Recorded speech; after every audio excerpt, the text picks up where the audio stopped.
Hi, it's 1010 the Navigator, and I'm reading from the Anunnaki Final Warning to Earth and Their Return in 2022, the fifth edition by Maximilian de Lafayette. And we are in part 2 of the book, which is the outlook for mankind after the year 2022. And this section is aliens competing with the Anunnaki to rule our planet.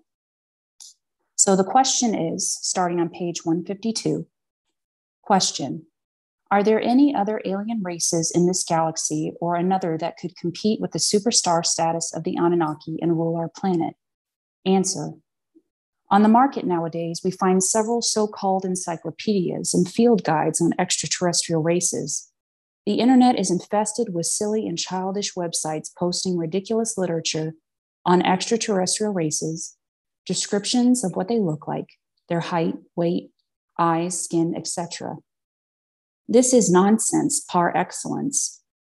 How do they even know about these extraterrestrial races? What are their sources, data, and authoritative references?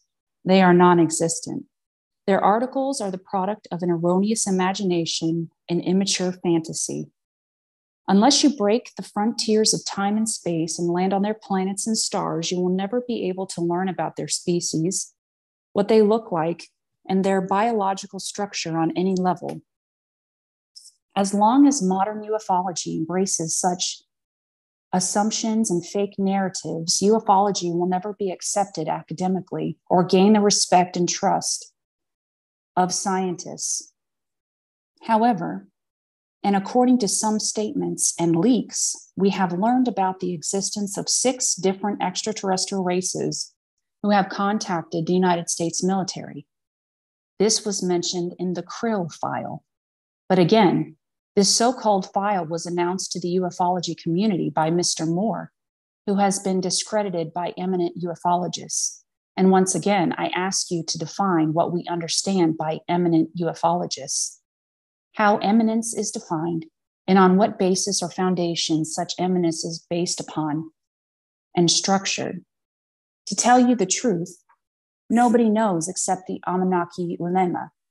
Unless you are familiar with the Anunnaki and have read the archaic manuscripts of the Anunnaki ulema and some of the Phoenician cosmogony tablets, and unless you are familiar with the Akkadian and Pro-Mesopotamian languages, you will never be able, for sure, to categorize the galactic races. All we have is mythology and colorful folklore.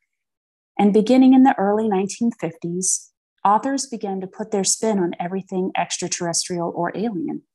Call it science fiction or perhaps mytho-inspirational essay, but not an authoritative study of galactic civilizations. As of today, we are aware of the existence of 2 races: A, the Greys, B, the Anunnaki. The Greys became known to us through articles by all sorts of ufologists, contactees, usually phony fake, abductees, charlatan channelers, statements by so-called military men who worked in the secret military bases, insiders, and self-serving authors. The truth, I tell you, is that the Greys do exist, but they are not who, what, and how they are genetically described to be by many ufologists and those who claim to have had any sort of contact or rapport with them. In some cases, accounts of encounters were correct, but in general, 95% of accounts and reports betray the truth simply because the human mind is unable to understand what flashes before our eyes. And this is apparent in the way contactees and abductees, followed by a fleet of ufologists, describe the Greys. For instance, how many times have you heard from abductees and ufologists alike that the Greys or extraterrestrials have very big eyes in proportion to the size of their head? And their eyes were described as large eyes slanted upward and outward, or big dark eyes that were olive or almond shaped.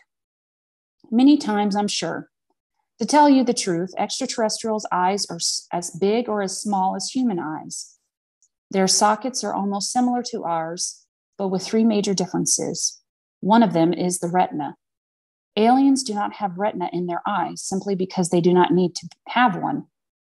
Abductees were not able to realize that aliens or extraterrestrials' eyes were masked.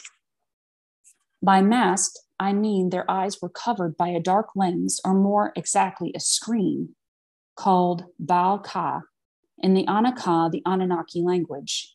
The large black eyes were simply a dark green or a dark screen applied to the eyes of the extraterrestrials. Consider this screen as eyeglasses for now.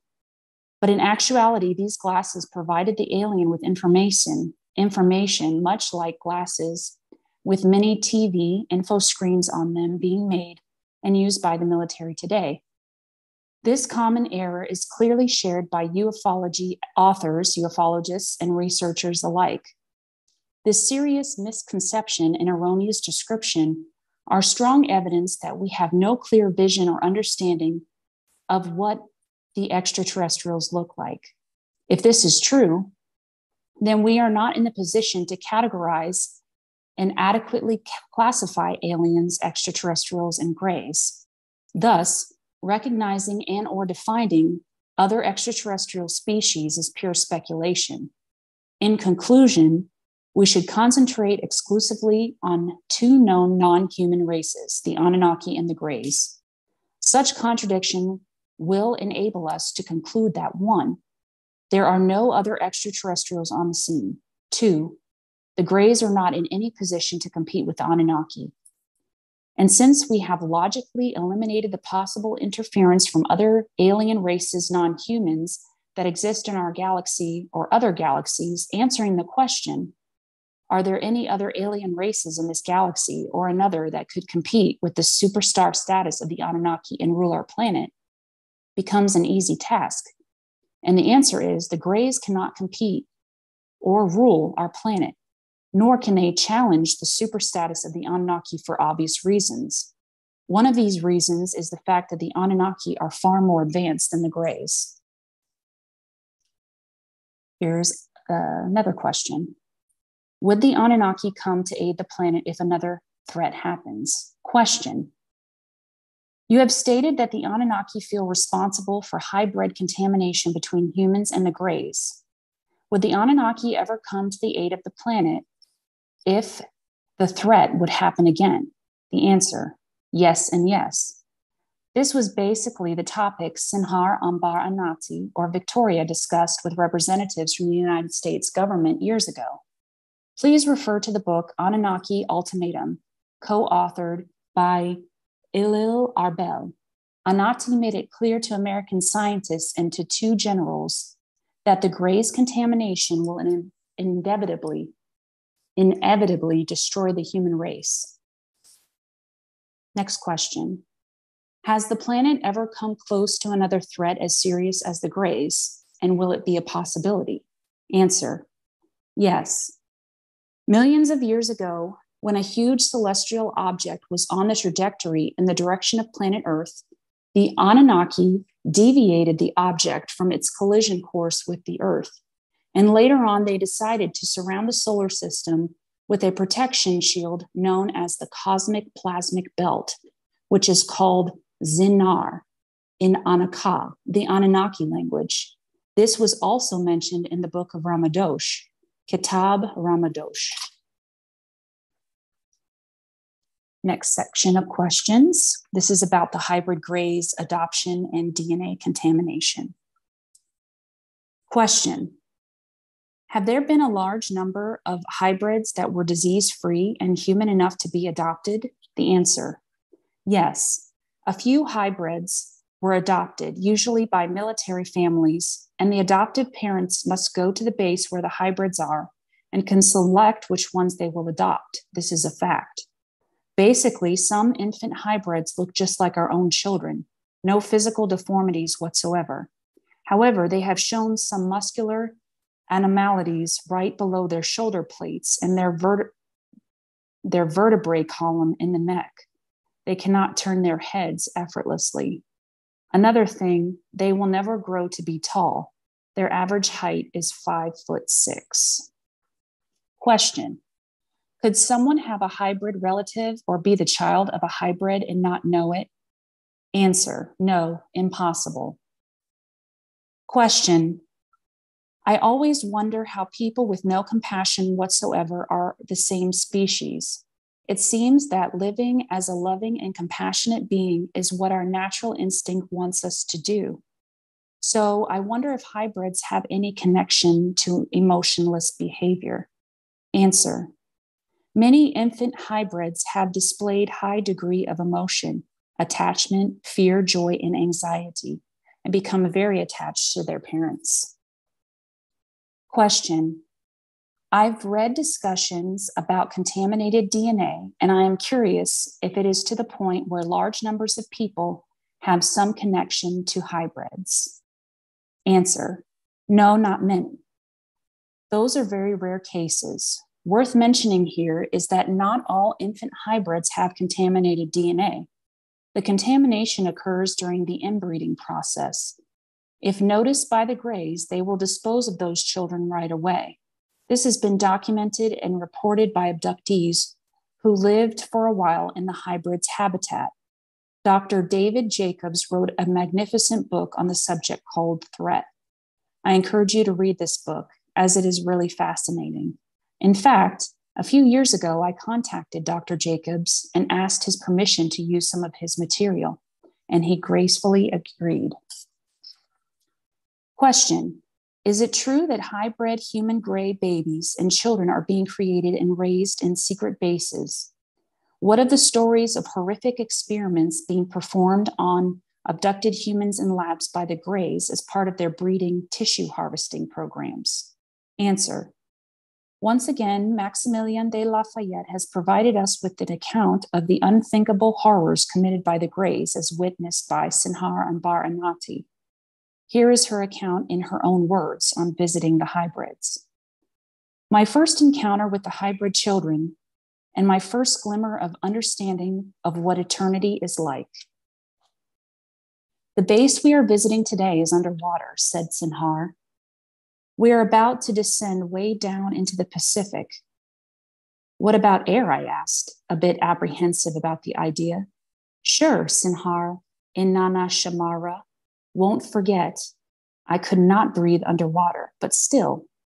We passed through a lock that is safe for both water and air, said Sinhar. And inside it is geared for the hybrids, which, just like humans, need air. In a few minutes, we stopped, and I assumed correctly that we were already inside the base. They are expecting us, said Sinhar Inanna Shamara. Don't worry about them. They know I can blow the whole place up if I dare, or if they try to give me any trouble. The spaceship's door opened, and I saw that we were inside a huge hangar-like room. If I had expected a beautiful aquarium-like window showing the deep displaying beauty of their blue environment, I would have been disappointed. But knowing the Greys, I expected nothing of the sort. And so the beige and gray room, all metal and lacking any windows, didn't actually surprise me. This base is enormous, you know, said Sinhar Inanna Shamara. It is used for many operations, but we will just concentrate on the hybrids today. I was pleased to hear that, since I was secretly apprehensive about the possibility of stumbling on one of these Greys' hellish laboratories, I will never forget or forgive what I saw in their lab. But I said nothing and waited to see what was going to happen next. Sinhar Inanna Shamara walked me to a solid wall, put her hand on it, and the wall shimmered a little, then moved, allowing a door to form and open before us. We entered a long corridor illuminated by stark white light, with many regular doors on each side. Sinhar Inanna Shamara opened one of the doors, and we entered a large room, obviously a refectory, since it contained extremely long tables, all made of metal. The room was painted entirely in beige, tables, chairs, walls, and ceilings, and had no windows. It was scrupulously clean. Suddenly, the tables opened, each table revealing a deep groove on each of its long sides. Plates of what seemed to be normal human food were released from the groves and placed before each chair. At this time, a few doors opened at varied parts of the room, and from each door, an orderly file of children came in and settled at the table. They were completely silent. Not a word was heard as they picked up their forks and began to eat. None of them paid any attention to us, even though we stood there in plain view of them. The children seemed to be a range of 6 to 12, but it was difficult to be sure of that. On the one hand, they were small and fragile, so I might have mistaken their ages. On the other hand, their eyes gave the impression almost of old age. They seemed wise beyond their tender years. Their hair was thin, their skin was pale to gray. They all wore white clothes of extreme cleanliness. Despite these similarities, which made them look as if they were all related to each other, I could tell some differences between them that seemed rather fundamental. It was almost as if they fitted within 3 distinct groups. I mentioned it in one whisper to Sinhar Inanna Shamara, and she nodded. Yes, you got it, she said. They consist of early stage hybrids, middle stage hybrids, and late stage hybrids. The first group is born from the first combination of abductees and Gray's DNA. They closely resemble the Grays. Look at their skin. The grayish color is very close to that of the Grays, and so is the facial structure. The second group, the middle stage hybrids, are the result of mating between these early stage ones, once they are old enough for reproduction, and human abductees. The resulting DNA is closer to humans, and so they look much more like humans, and many of them lose the progeria gene. The third group, the late stage hybrid, is the most important.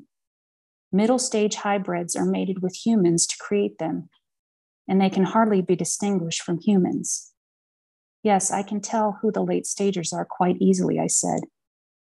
But there are not too many of them here, right?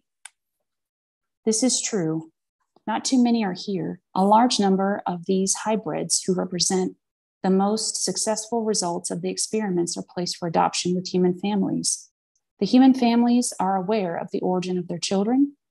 Yes, in most cases they are. Generally, they are adopted by high-ranking United States military men or women who had worked or still works with aliens in secret military bases. This happens much more often than people suspect. The spouse of the military person may or may not know, depending on the circumstances and the character traits of the hybrid children. These lucky hybrids lead a much better life than those who are raised in a place like this. Are they badly treated here? Are they abused by the Greys? No, the Greys don't want to lose them. They are too valuable, but they receive no love, no individual attention. There is no real parenting, and the environment is barren and depressing. They live like that until they are old enough to be used in the experiments. Not a very nice life for a child. And what about the issue of progeria? I mean, for the adopted ones. Only the hybrids who are entirely free of progeria are adopted by human families. We even suspect, though we are not sure, that many of the progeria-stricken late stagers are killed, since their progeria gene is too strong. The Greys believe that these 3 attempts, it cannot be eradicated by further breeding, and so they kill the poor things?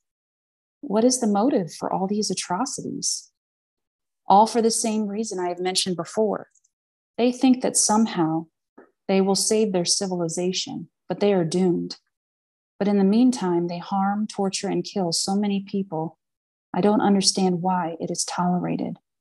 Sinhar Inanna Shamara did not answer. And this concludes our reading from pages 152 to 160.